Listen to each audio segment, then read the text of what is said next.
Hi everyone, welcome or welcome back to my channel. Today I'm going to talk about all the books that I read in the month of Jan. I started the year with a bang.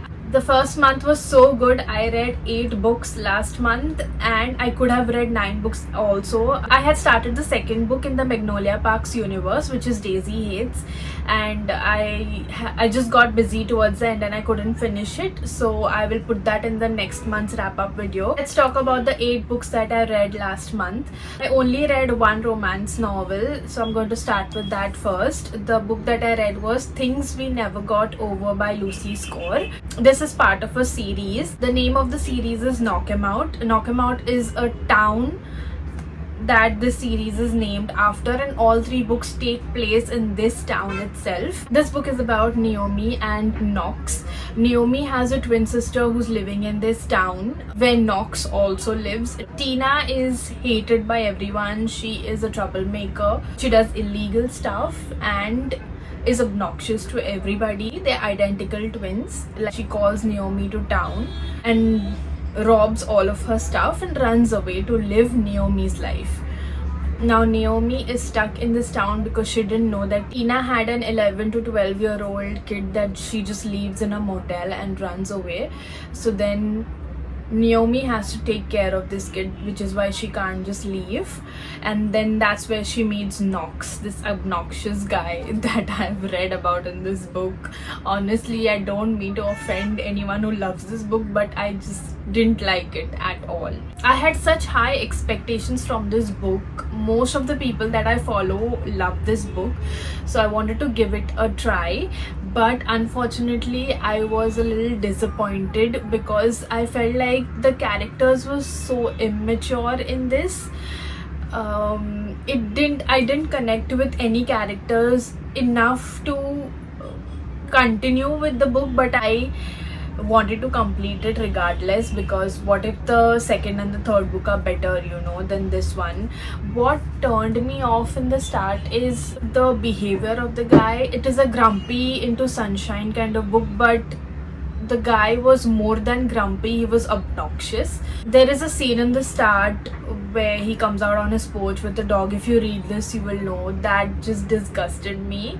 And the romance was also, I don't think, up to the mark at all. Just very immature behavior, and the writing was also a little cringy at parts. There is a kid in this book, not like a very young kid, but I think around 12-13 years, and she didn't really behave like she was 12 or 13. Anyway, the things that she said, I just couldn't realistically think of these characters. I'm not sure if I'm going to continue this series. Honestly, I am pretty irritated by how immature the writing is, so I think I'm going to pass on this one. Initially, I'd given it 3 stars when I read the book, but now that I have been talking about it and thinking about it, I think I'm going to give this a 2.5 stars and definitely not going to continue it further. Maybe the second book is better. If somebody convinces me enough about it, I will give it a try, but right now it's a no for me.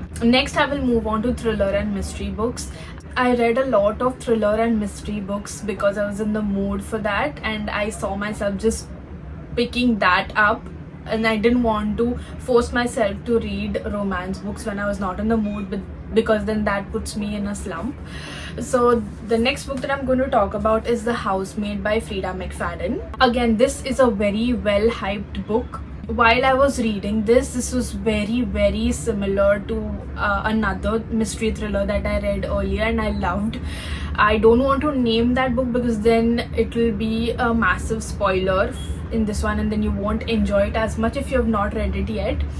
But I honestly expected more. This book is about, obviously, a housemaid who comes and stays in this, applies, she isn't getting a job anywhere, so she applies for a job as a housemaid in this lady's house. She goes through these events which are very weird, the people are very weird, and then you read what happens because I can't tell you anymore. I've given this 3.5 stars because I really liked one element of the book that was different from the previous book that I read, which was similar to this, which is why I've given it 3.5 stars, and I'll definitely read the next book, which is a sequel to this one.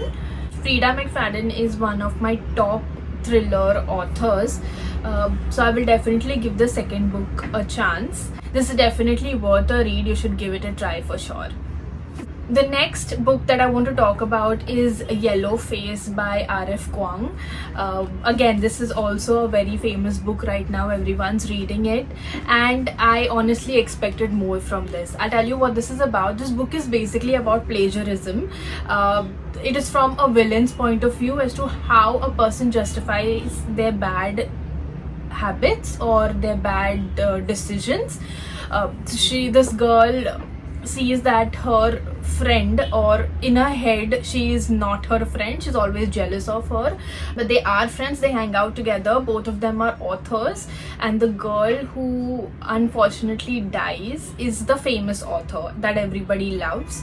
And this girl who steals her work, okay, I'm going to read the names on the back of this book because I am not able to explain it without the names and I don't remember names. So Athena is the one who chokes and dies in her apartment, and June is with her in the apartment when she's dying. Instead of trying to save her or whatever, she decides to steal her manuscript, which is complete, like a raw manuscript, and publishes it as her own book. And then you see how she goes through this guilt or not being guilty about the thing that she's done. And I honestly expected a lot more from this book because the premise was too good, the storyline was too good. I feel like it had a lot of potential, but it was mainly focusing on Asian authors trying to make their way in the writing community, and the end was just okay. It was nothing special or shocking. I felt like it was very ordinary, so I've given this book 3.5 stars again. You can definitely read it, but it is an okay read for me. The next thriller that I read, or I should say I listened to, the audiobook, is The Inmate by Frida McFadden. As I said, I'm in love with Frida McFadden's way of thinking and the plot twists that she has in her book, and The Inmate actually delivered on that. I really loved the story because it was something different. There's this girl who returns to her hometown once her parents pass away to live in that house, and she gets a job in a prison where she's a nurse, so she treats those inmates there.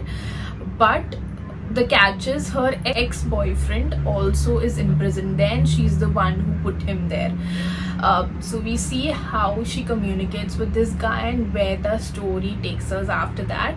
And honestly, the ending was a little unreal to me. I couldn't connect how realistic it was, so I don't know. That's the only part that was a little bother to me, but otherwise it was a great book, a great read, a lot of plot twists. So I'm giving it 4 stars, and I highly recommend that you read this book. The next thriller that I read was None of This Is True by Lisa Jewell. This is an amazing thriller, and I absolutely loved it. I think it's been a long while since I loved a thriller so much, and it was actually able to shock me.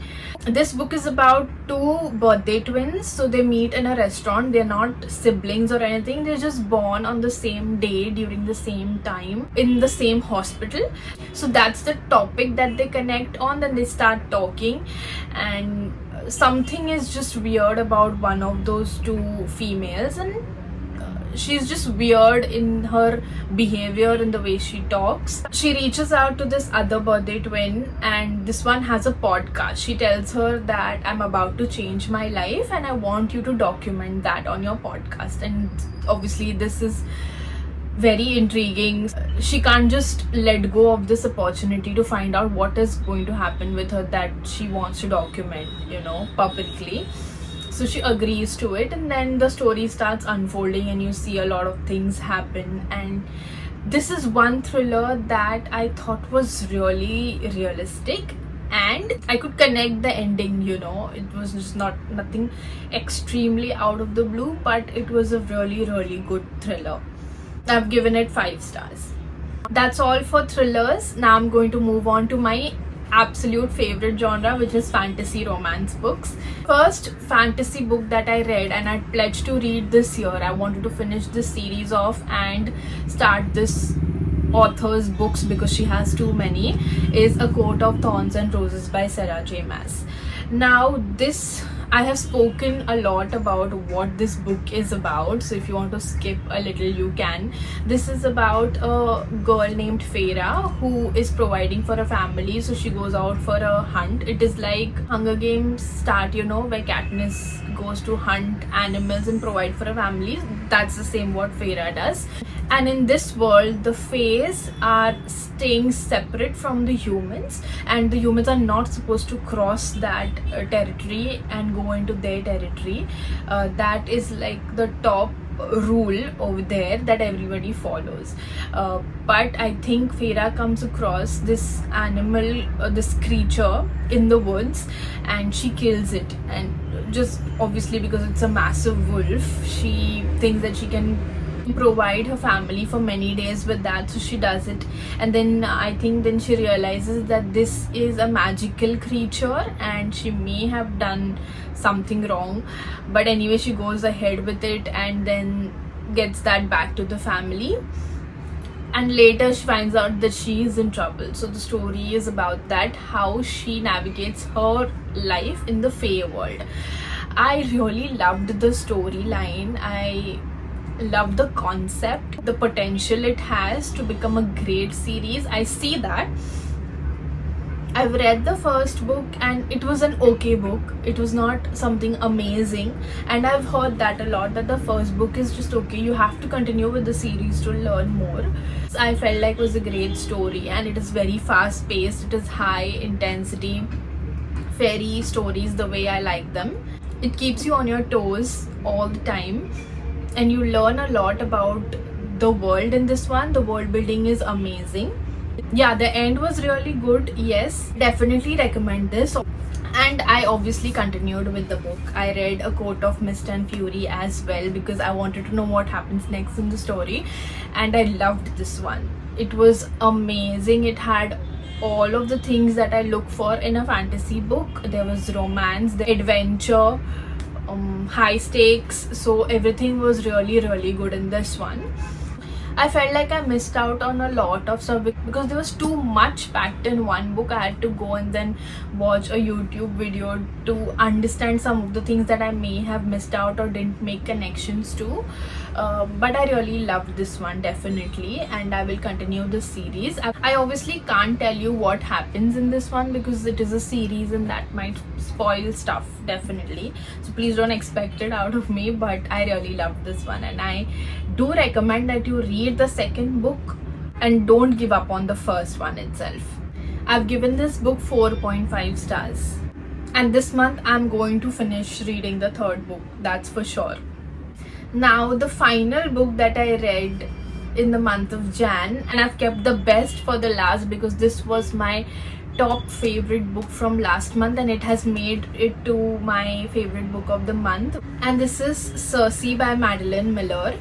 I can't tell you how much I loved this book. This is about a girl. This is not actually about a girl, it is about a goddess who is born to the god of sun, Helios. She isn't born with any powers. Her brothers and sisters and family, everyone has powers, but she does not have any, and which is why she is being discriminated against. They bully her, trouble her a lot, and she has to go through all of that in her childhood.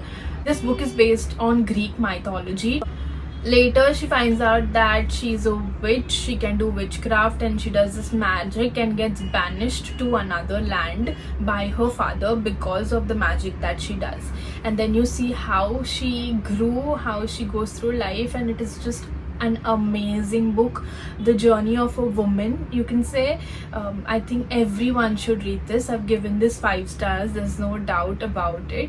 I definitely will reread this book in the future, and I've never said that about any book, but I'm definitely going to reread this book in the future. I can see it happening. And I'm definitely going to pick up more books by Madeline Miller because the writing is just amazing in this book. Amazing. I can read some quotes out to you. But in a solitary life, there are rare moments when another soul dips near yours, as stars once a year brush the earth. Such a consolation was he to me. There's such beautiful words. Humbling women seems to be a chief pastime of poets, as if there can be no story unless we crawl and weep. I thought, I can't bear this world any longer. Then, child, make another. Just so good. I hope every one of you reads this book. I have, I think, 6 quotes here, but I'm not going to read all of them. There were many more actually. I didn't want to jot everything down, so I just picked the ones that I liked the best. So there are many more in this book that you can read. So this is it for this video. I hope you've enjoyed, and if you did, hit the like button, subscribe for more. I'll see you in the next one. Bye.